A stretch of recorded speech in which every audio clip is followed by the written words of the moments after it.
오늘 같이 살펴볼 말씀 사사기서 말씀이에요. 야고보서를 석 달 가까이 같이 묵상할 수 있어서 저는 개인적으로 너무 감사했습니다. 야고보서는 우리에게 참된 믿음이 무엇인지 잘 가르쳐주는 말씀이었어요. 더 나아가서 믿음대로 우리가 행할 때에 우리의 삶에 나타나는 신앙의 능력, 믿음의 능력에 대해서도 잘 보여주고 있습니다.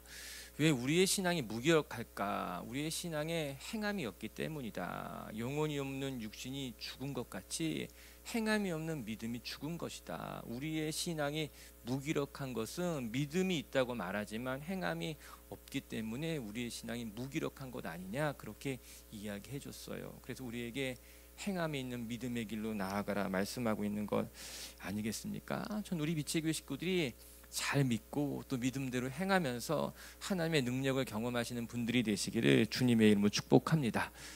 오늘부터 살펴볼 말씀은 사사기서예요. 이스라엘 역사상 가장 어두웠던 시기를 사사시대다, 그렇게 말해줍니다. 이스라엘 백성들은 하나님을 섬기기보다는 각자 자기 소견에 옳은 대로 행했고 이스라엘 역사상 가장 어두운 암흑기를 지나가게 되었어요. 우리 사사기서 한번 같이 읽어볼까요? 우리 21장 25절 말씀인데요, 같이 한번 읽어볼게요. 사사기 21장 25절 시작. 그때 이스라엘에 왕이 없으므로 사람이 각기 자기의 소견에 옳은 대로 행하였더라. 사사기 가장 마지막 절이에요. 21장이 끝장인데 그 끝장의 마지막 절, 어떻게 사사기가 끝나고 있는가? 각자 자기 소견에 옳은 대로 행했기 때문이다. 그들이 그렇게 무너진 것이 자기 소견에 옳은 대로 행하니 그들의 삶이 무너졌다라고 하는 것입니다. 여러분, 우리가 생각하기를 내가 원하는 대로 살면 행복할 것 같습니다. 내가 원하는 대로 내 뜻대로 내가 마음껏 살아가면 그때 비로소 행복할 줄 알았는데 오늘 사사기는 정반대 이야기를 해주고 있는 것이에요. 왜 이스라엘이 그렇게 무너졌는가? 왜 영적인 암흑기를 지나가게 되었는가? 그들이 자기 소견에 옳은 대로 행했기 때문이라고 하는 것입니다. 우리의 신앙의 비결을 여기서 발견하게 되는 것이에요. 우리의 삶이 가장 온전할 때가 언제일까? 우리의 삶이 가장 행복할 때가 언제일까? 내 생각, 내 뜻을 고집할 때가 아니라 하나님의 뜻을 깨닫고 하나님의 뜻대로 살아갈 때에 비로소 우리의 삶이 가장 행복하고 온전해진다는 것 아니겠습니까? 그와 정 반대로 자기 소견에 옳은 대로 살아가게 되면은, 내 뜻대로 내 생각대로 살아가게 되면은 우리의 삶이 오히려 꼬이기도 하고 넘어지기도 하고 영적인 암흑기를 맞이하게 된다라고 하는 거예요. 우리가 사사기를 같이 또 묵상할 텐데 그래도 짧은 시간은 아닐 거예요. 또 오랜 시간 동안 사사기 21장까지 묵상해 가면서 저 우리 비치교회 식구들이 삶의 지혜 그리고 신앙의 지혜를 배울 수 있기를 주의 이름으로 축복합니다. 더 나아가서 우리의 삶이 온전해지기 위해서 우리에게 필요한 것이 무엇일까 같이 배우면서 또 우리의 삶도 또 우리의 가정이나 이웃들까지도 정말 하나님 보시기에 더 아름다운 열매를 맺을 수 있는 그런 가을이 되시기를 주의 이름으로 축복합니다. 이제 사사기 1장 서론과도 같은 말씀을 같이 묵상하면서 우리에게 주시는 주의 음성에 귀를 기울여 볼게요. 첫 번째 1절 먼저 한번 읽고 같이 묵상하겠습니다. 1절입니다. 시작. 여호수아가 죽은 후에 이스라엘 자손이 여호와께 여쭈어 이르되 우리 가운데 누가 먼저 올라가서 가나안 족속과 싸우리이까. 아멘. 첫 번째 오늘 말씀을 통해 배우는 건 하나님의 사명은 장애물을 만나도 계속해서 이어져 가야 된다라고 하는 것입니다. 사사기 1장 1절이 어떻게 시작됩니까? 여호수아가 죽고 나서 이렇게 시작하고 있는 거예요. 참으로 안타까운 일이지요. 모세는 광야 40년 동안 이스라엘 백성들을 약속의 땅으로 인도하여 낸 위대한 리더였습니다. 그리고 그가 죽고 나서 하나님께서 누구를 세우셨는가? 여호수아라고 하는 사람을 세우신 것 아니겠습니까? 모세가 출애굽을 이끈 사람이었다면 여호수아는 가나안 땅을 입성한 사람이 여호수아예요. 모세가 홍해를 건너는 기적을 이루어냈다면 여호수아는 요단강을 가르는 기적을 만들어낸 믿음의 일꾼이었습니다. 이스라엘 백성들에게 있어서 모세라고 하는 사람이 엄청난 위대한 리더였다면 여호수아도 그와 못지않게 이스라엘 백성들에게는 용기가 되는 사람, 힘이 되는 사람이 여호수아였다라고 하는 것이에요. 이렇게 영적인 리더와 함께하는 신앙생활이 우리에게 큰 복인 줄로 믿습니다. 여러분, 내가 존경하는 사람과 같이 신앙생활을 할 수 있는 거, 나에게 본이 되고 믿음이 되는 사람이 내 곁에 있다는 것은 큰 축복이고 선물이에요. 그런데 그 여호수아가 이제 죽고 그 곁을 떠났다는 것 아니겠습니까? 더 이상 이스라엘 백성들과 함께하지 않았다라고 하는 거예요.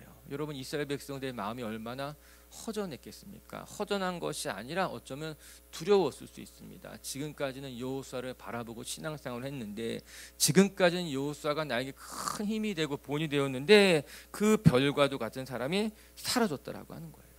마음이 두려울 수 있고 허전할 수 있고, 우리가 과연 이 약속의 땅을 다 끝까지 정복할 수 있을까? 그런 마음이 이스라엘 백성들 속에 일어날 수도 있었을 겁니다. 그럼에도 불구하고 오늘 1절은 우리에게 이렇게 말해주고 있는 것 아니겠어요? 사명은 멈추지 않았다라고 하는 것이에요. 말씀에 이야기합니다. 이스라엘 백성들이 여호수아가 죽었지만 조금도 주저하지 아니하고 하나님께 여쭈었다라고 하는 거예요. 어떻게 하면 좋습니까? 계속해서 전진할까요? 저는 이 1절의 말씀에서 이스라엘 백성들이 아직은 잠들지 않았구나, 그 생각하게 되는 거예요. 이제 사사기를 쭉 읽어보게 되면은 그들 가운데 깊은 영적인 침체, 영적으로 잠들어 버리게 되는데, 아직까지 1장에는 그들이 잠들지 않았다는 거예요. 비록 여호수아가 죽었지만 그곳으로 그들이 사명을 포기하지 않았다는 말씀입니다. 하나님께 어떻게 해야 될지를 묻습니다. 그리고 그 말씀에 순종하고 있는 것 아니겠습니까? 전 우리가 닮아가야만 하는, 배워야만 하는 성도의 모습이라고 생각하게 됩니다. 상황이 어려워지고 생각하지도 못했던 힘든 일을 만났다고 해서 하나님이 주시는 사명을 멈추거나 포기하는 것이 아니라 계속해서 하나님을 붙들고 내게 주신 사명의 길을 달려가게 되는 거예요. 여호수아는 죽었지만 이제 인간적인 생각에는 답답하고 속상하지만 그것 때문에 멈춰서는 것이 아니라 계속해서 전진하는 것이 성도의 삶이라고 하는 것입니다. 종종 사람들은 어려운 일을 만나면요, 출발 전부터 다시 의심하기 시작하곤 합니다. 내가 하나님의 응답을 받고 여기까지 왔는데 중간에 어려운 일을 만나게 되면 이 길이 맞는지 다시 처음부터 물어본다는 거예요. 아니, 분명히 내가 하나님이 뜻인 거를 확신해서 여기까지 왔는데 중간쯤 와서, 중간보다 조금 더 갔는데도 불구하고 문이 닫히고 뭔가 어려운 일이 생기면은 다시 처음으로 되돌아가서 이게 하나님의 뜻이었는가 다시 되돌아보게 된다라고 하는 거예요. 어떻게 보면 퇴보입니다. 지금까지 걸어온 길은 하나님의 뜻이었잖아요. 그렇게 내가 믿음을 가지고 여기까지 왔잖아요. 그러면 의심할 필요가 없는 거죠. 여러분, 출애굽 1세대와 출애굽 2세대의 차이점이 뭔지 아십니까? 출애굽 1세대는 광야를 경험한 세대죠. 출애굽을 경험한 세대잖아요. 그들이 광야에서 어려운 일을 만나게 되자 그들은 출애굽한 걸 후회하기 시작합니다. 광야에서 어려운 일을 만나게 되자 다시 애굽으로 돌아갈까, 그런 생각도 하게 된 것 아니겠습니까? 그러나 약속의 땅에 들어간 출애굽 2세대는요, 여호수아가 죽고 그들에게 큰 장애물이 만났지만 애굽으로 돌아갈 생각하지 않았습니다. 계속해서 하나님의 약속을 붙들고 전진하자. 우리가 지금 장애물을 만났지만, 우리에게 리더와 같은 여호수아가 사라졌지만 그래도 하나님의 뜻을 의심하지 말고 계속해서 전진해 가자라고 하는 것이에요. 이게 출애굽 1세대와 출애굽 2세대의 큰 차이점이라고 하는 것입니다. 사랑하는 미치교회 가족 여러분, 우리가 믿음의 길 걸어가다 보면은 어려운 처지에 놓일 때가 있습니다. 아니, 늘 좋은 일만 있을 수 없어요. 누구나 믿음의 사람들에게도 시련이 있고 내 뜻대로 되지 않을 때가 있다라고 하는 거예요.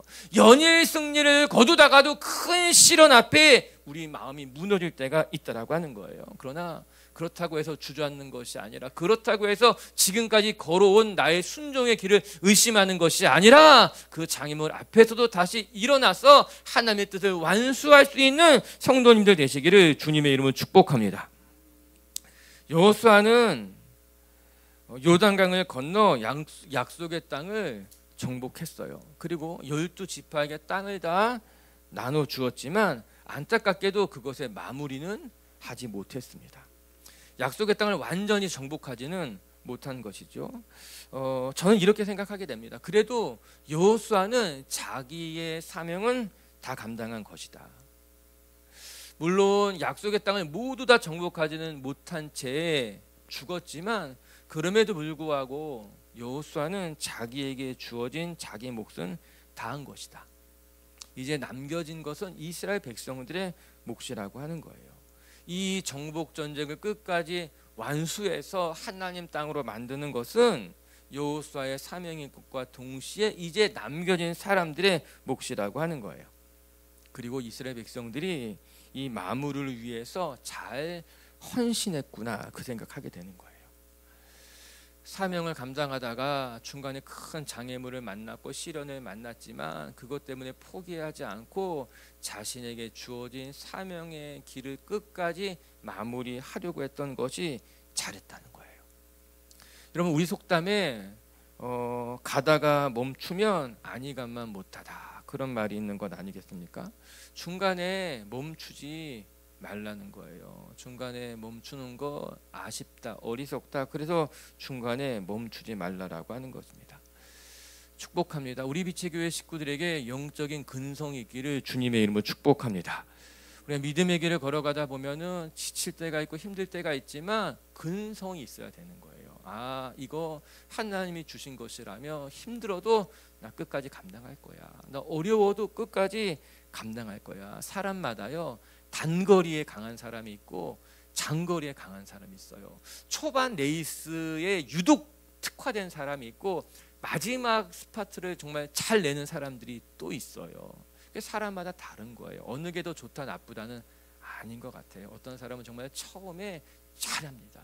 또 반면에 어떤 사람은 장거리에 잘합니다. 그런데 중요한 것은요, 처음 레이싱이 좋던 마지막에 좋던 마무리를 할 줄 아는 사람이 돼야 된다라고 하는 거예요. 우리의 신앙의 길에 있어서 내가 초반 레이스가 좋아도 마지막에 가면 힘이 빠지잖아요. 그래도 마지막에 마침표를 찍을 줄 아는 마음이 그것이 근성이라고 하는 거예요. 힘들어도 포기하지 않고 넘어져도 다시 일어날 수 있는 것, 그것이 영적인 근성이다. 여러분, 우리가 다시 일어나면 하나님께서 완성해 가실 줄로 믿습니다. 내가 포기하지 않으면 내가 마침표를 끝까지 찍겠습니다. 아무리 힘들어도 내게 맡겨진 거 끝까지 감당하겠습니다 라고 버티고 수고하고 노력하면 하나님께서 우리에게 은혜 베푸셔서 그 끝 마지막 마침표를 찍을 수 있게 하실 줄로 믿고, 우리 비추교 식구들도 하나님이 주시는 꿈이 있다면, 사명이 있다면 마지막까지 완수할 수 있는 성도님들 되시기를 주의 이름으로 축복합니다. 두 번째, 또 말씀을 통해 배우는 것은 이렇게 하나님의 사명을 감당하는데 우리에게 영적인 근성도 필요하지만 동역과 동역자와 함께하는 법을 배우는 것도 소중하다라고 하는 거예요. 이제 2절과 3절 말씀 한번 같이 읽어볼게요. 시작. 여호와께서 이르시되 유다가 올라갈지니라. 보라, 내가 이 땅을 그의 손에 넘겨 주었노라 하시니라. 유다가 그의 형제 시몬에게 이르되 내가 제비 뽑아 얻은 땅에 나와 함께 올라가서 가나안 족속과 싸우자. 그리하면 나도 내가 제비 뽑아 얻은 땅에 함께 가리라 하니 이에 시몬이 그와 함께 가니라. 아멘. 하나님께서 유다에게 명령하셨죠. 유다가 앞장서서 그 땅을 정복해라. 유다는 주저하지 않고 하나님의 말씀에 순종했습니다. 할렐루야. 저 우리 비치교회 식구들에게도 이런 순종이 있기를 주님의 이름으로 축복합니다. 토를 달지 않았어요. 왜 내가 앞장서야만 합니까? 왜 내가 나가야 됩니까? 그렇게 말하지 않고 하나님께서 말씀하시니까 그 말씀 그대로 순종했다, 따라갔다. 참 이 모습이 귀하죠. 그런데 유다가 혼자 가지 않았고 시몬 지파에게 도움을 청했습니다. 아마도 유다와 시므온 지파가 가까웠기 때문일 거예요. 그들은 태생에서부터 또 역사적으로도 유다 지파와 시므온 지파는 매우 가까웠습니다. 그래서 유다 지파가 누구에게 도움을 먼저 청했는가? 시므온 지파에게 청하게 되는 거예요. 3절의 말씀에 계속해서 반복되는 단어가 함께라고 하는 단어예요. 우리가 함께 올라가자. 여기에 밑줄을 그으시고 기억하시길 바랍니다. 하나님의 사명을 이루는 데 있어서 동역은 너무나 중요한 일이에요. 혼자서는 버거울지라도 함께하면 능히 감당할 수 있습니다. 여러분, 그것이 하나님의 방법이기도 합니다.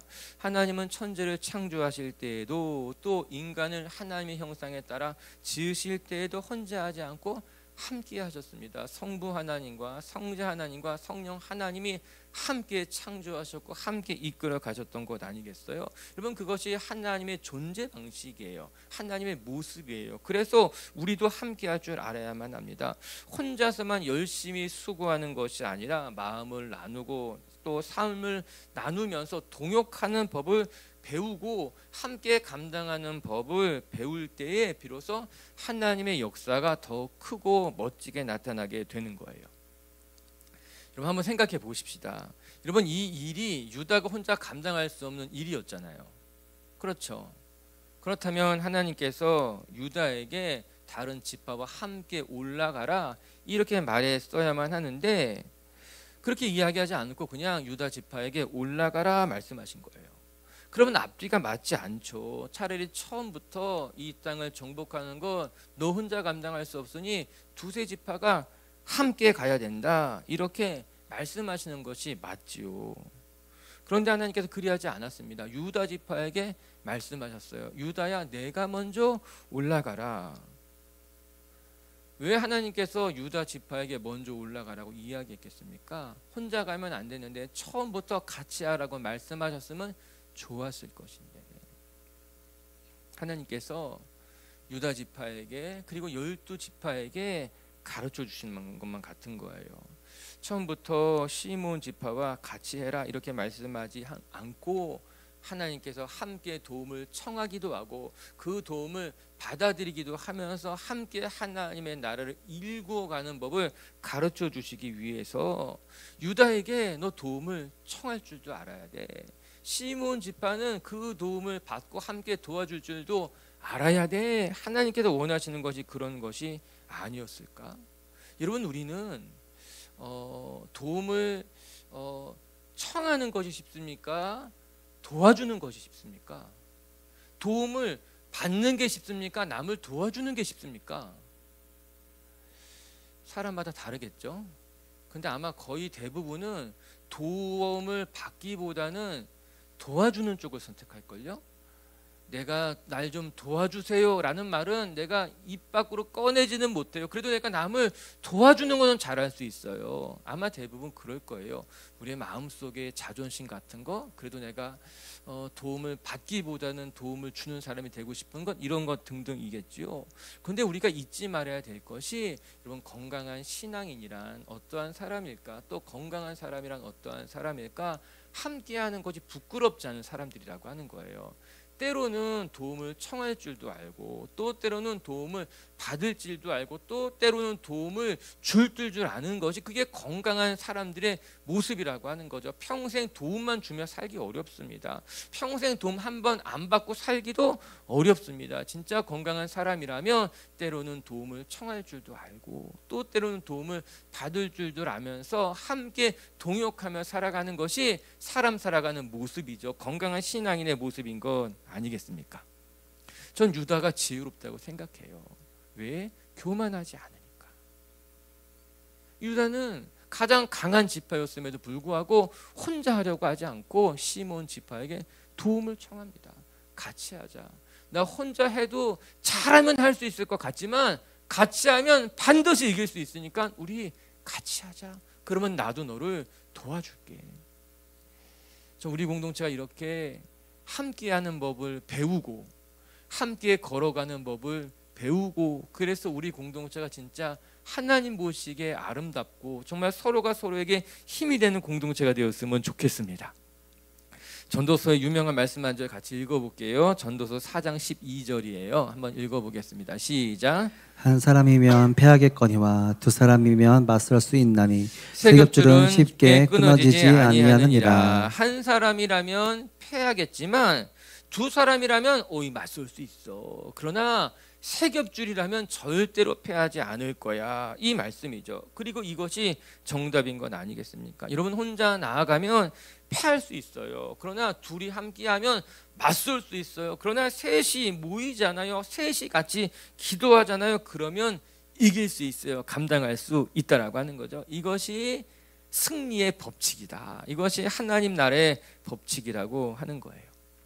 여러분, 인생이라고 하는 영적인 전쟁터에서 우리가 약해서 지는 것이 아닙니다. 혼자라서 지는 거예요.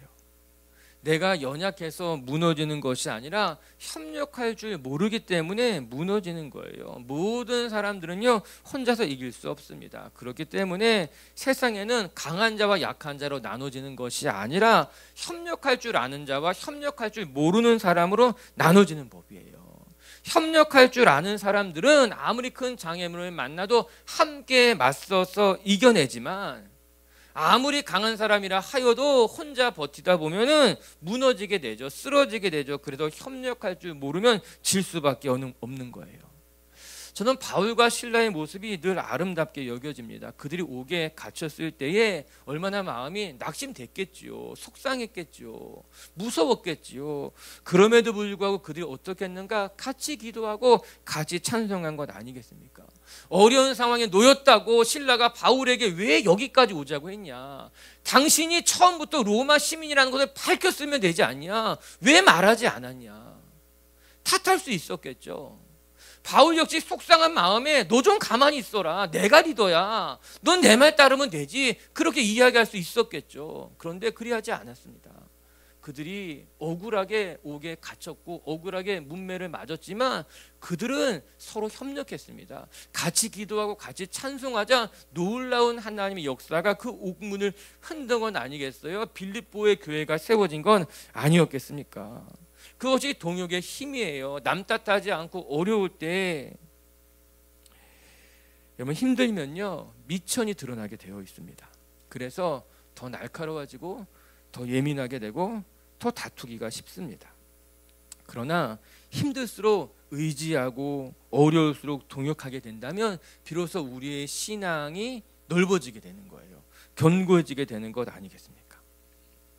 저는 우리가 어려울수록 예민해지는 사람이 아니라 어려울수록 더 함께 동역하고 함께 의지하면서 정말 하나님의 방법을 배워갈 수 있기를 주님의 이름으로 축복합니다. 유다가 시몬에게 함께 올라가자 도움을 청한 것과 같이 함께 하자고 같이 하자고 도움을 청한다면 여러분 우리의 신앙도 건강해지고 우리의 인격도 건강하게 될 줄로 믿습니다. 옆에 분에게 인사합시다. 우리 함께 합시다. 함께 합시다. 함께 합시다. 함께 하면 같이 하면 그 좋은 거예요. 그때 은혜가 있고 힘이 있고 같이 하는 즐거움이 있고 그래요. 요즘은 혼밥 먹는 사람들이 많잖아요. 후딱 먹고 또 자기 일하고 아직까지는 그래도 저는 혼밥이 힘들어요. 혼자 밥 먹고 그래도 같이 밥 먹고 또 이야기도 나누고 어떻게 보면 비효율적이죠. 후딱 밥 먹고 내가 하고 싶은 건 하는 게 낫지. 그런데 같이 밥 먹잖아요. 많은 문제가 해결이 됩니다. 제가 교육자들에게 목사님 뭐가 잘 안 돼요. 힘들어요. 어떻게 할지 모르겠어요. 그러면 저의 처방은 같이 밥 먹어. 같이 밥 먹으면 다 해결돼. 너무 저를 힘들게 해요. 밥을 안 먹어서 그래. 밥 먹으면 다 해결돼. 밥을 먹어. 밥이 사역이야. 밥이 열매야. 밥 먹으라고 해요. 같이 시간을 갖는 겁니다. 그 시간은 우리를 더 아름답게 또 가깝게 만들어 가게 될 거예요. 같이 밥 먹읍시다. 그럴 때 속 시원하게 아멘 한번 하세요. 같이 밥 먹고 우리 함께 꿈꾸고 또 그 속에 주의 은혜와 또 하나님의 계획이 열매 맺게 될 줄로 믿습니다. 세 번째 끝으로 한 가지만 더 같이 묵상할 것은 하나님의 사명을 감당하는 데 있어서 우리가 순종하면 하나님께서 이루어 가신다는 것을 잊으면 안 된다는 거예요. 우리 4절 말씀 한번 읽어볼게요. 4절입니다. 시작. 그리하여 유다가 올라가니 여호와께서 가나안 족속과 브리스 족속을 그들의 손에 넘겨주셨으므로 그들이 베색에서 10,000명을 죽이고 유다가 올라가매 여호와께서 가나안 족속과 이방 민족들을 그들의 손에 넘겨주셨다 합니다. 여기서 우리가 분명하게 기억해야 될 것은 여호와께서 이 단어일 거예요. 이방 민족들을 유다 사람들이 무찌를 수 있었던 것은 여호와께서 그들에게 넘겨주었기 때문에 여호와의 손이 함께 하셨기 때문에 승리할 수 있었다는 것입니다. 여러분, 우리가 우리의 삶의 자리에서 승리할 수 있는 것은 하나님이 함께 하실 때 가능한 것입니다. 이 사실이 너무 중요하죠. 사사기는 이것을 분명하게 밝히고 있습니다. 약속의 땅을 차지하는 그 모든 일들은 하나님이 함께 하셨기 때문에 가능했다는 것입니다. 하나님의 손이 그들을 강하게 하셨기에 하나님이 이방 민족들을 그들의 손에 넘겨주었기 때문에 가능했다라고 하는 거예요. 여기서 우리가 간과하지 말아야 될 것이 있습니다. 여러분, 여호수아가 그들과 함께하지 않았지만 승리했다는 점이에요. 어쩌면 이 사실이 이스라엘 백성들에게는 훨씬 더 큰 충격이었을 수도 있겠다 싶습니다. 여호수아가 죽고 그들의 마음이 얼마나 두려웠겠습니까? 우리를 이끌어 왔던 여호수아 장군인데 아말렉과의 전투에서부터 등장했어요. 광야 40년 동안 여호수아는 늘 앞장선 사람이었어요. 요단강을 건널 때도 여리고를 무너뜨릴 때도 여호수아가 그들 곁에 함께했던 것 아니겠습니까? 아마도 이스라엘 백성들에게 있어서 여호수아는 너무나 큰 의지가 되는 사람임에 틀림이 없습니다. 그런데 이제 여호수아가 죽고 없었습니다. 그리고 나서 치룬 첫 번째 전쟁이었어요. 저는 부담감이 있었을 것만 같습니다. 부담감이 아니라 두려움이 있었을 것만 같습니다. 그런데 어떻게 됐습니까? 승리했습니다. 여호수아가 없었지만 우리가 승리했던 거예요. 물론 이것은 100번 만번 당연한 일이죠. 지금까지도 이스라엘이 승리했던 것은 여호수아가 있었기 때문에 승리한 것이 아니라 하나님이 그들과 함께 하셨기 때문에 승리한 것 아니겠습니까? 하나님이 함께 하셔서 요단강도 갈라진 것이고 하나님이 함께 하셔서 여리고도 무너진 것이었잖아요. 그런데 우리가 착각하기 쉽다는 거예요. 또 망각하기도 쉬운 거예요. 여호수아가 없으면 안 될 것만 같은 거예요. 그 사람이 없으면 안 될 것만 같은 거예요. 그러나 그렇지 않습니다.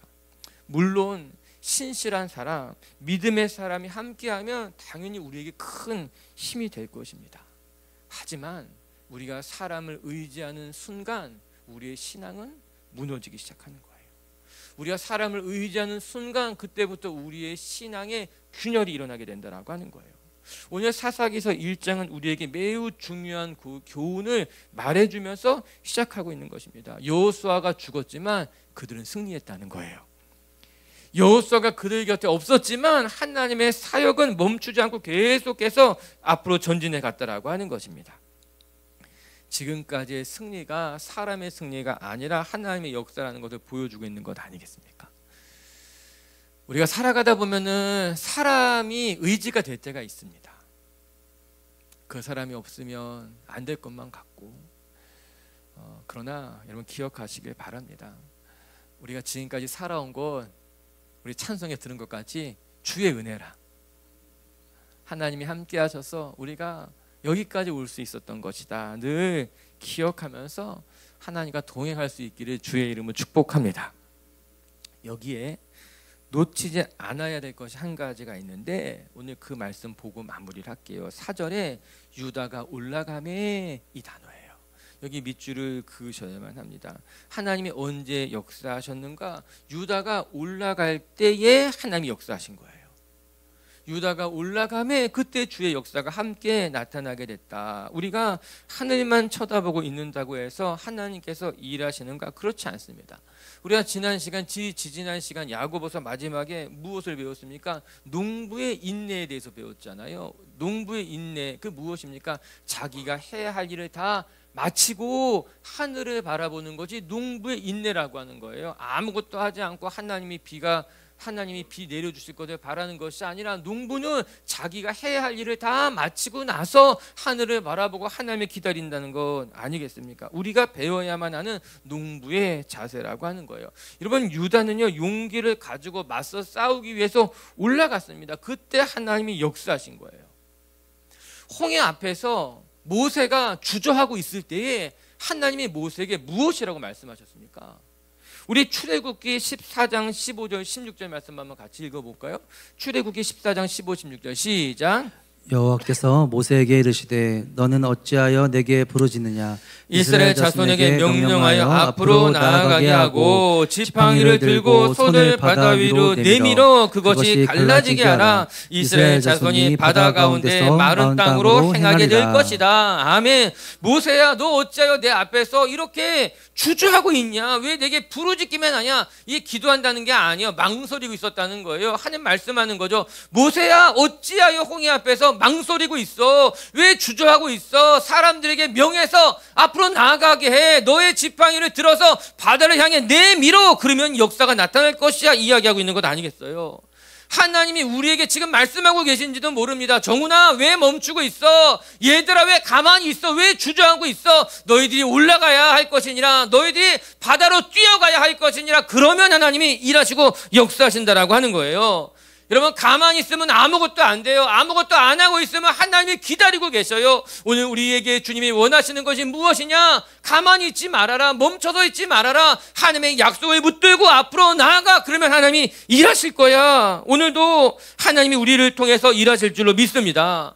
아무것도 안 하면 아무 일도 일어나지 않아요. 하나님께서 우리에게 말씀하시는 거예요. 기도해라. 말씀 붙들어라. 순종해라. 그러면 나도 일할 것이니라. 오늘도 유다가 올라가매 하나님께서 행하시니라. 이 말씀을 기억하면서 우리 빛의교회 식구들도 믿음의 길에서 한 걸음 앞으로 전진하는 성도님들 되시기를 주님의 이름으로 축복합니다. 말씀을 정리합시다. 사사기 1장. 여러분, 사사시대는 영적으로 암흑기다. 왜 영적인 암흑기였느냐? 그들이 자기 소견에 옳은 대로 행했기 때문에 암흑기를 맞이할 수밖에 없었다라고 하는 거예요. 우리는 내가 원하는 대로 내 생각대로 살면 그때 제일 행복할 것만 같죠? 아니에요. 우리의 삶이 가장 온전해지는 것은 하나님의 뜻을 깨닫고 그 하나님의 뜻대로 살아갈 때에 비로소 우리의 삶이 온전해지고 아름다워지는 것이에요. 첫 번째, 하나님의 뜻이 무엇일까? 하나님의 사명은 장애물을 만나도 멈추지 않는 것이 하나님의 뜻입니다. 여러분, 어려운 일이 왜 없겠습니까? 힘든 일이 왜 없겠습니까? 그때마다 멈추고 그때마다 돌아설 거예요? 아니에요. 우리 빛의교회 식구들이요, 어려운 일을 만나도 하나님의 사명은 멈추지 않는다. 계속해서 전진할 수 있는 성도님들 되시기를 주님의 이름으로 축복합니다. 두 번째, 이 하나님의 뜻을 이루기 위해서는 동역을 배워야 돼요.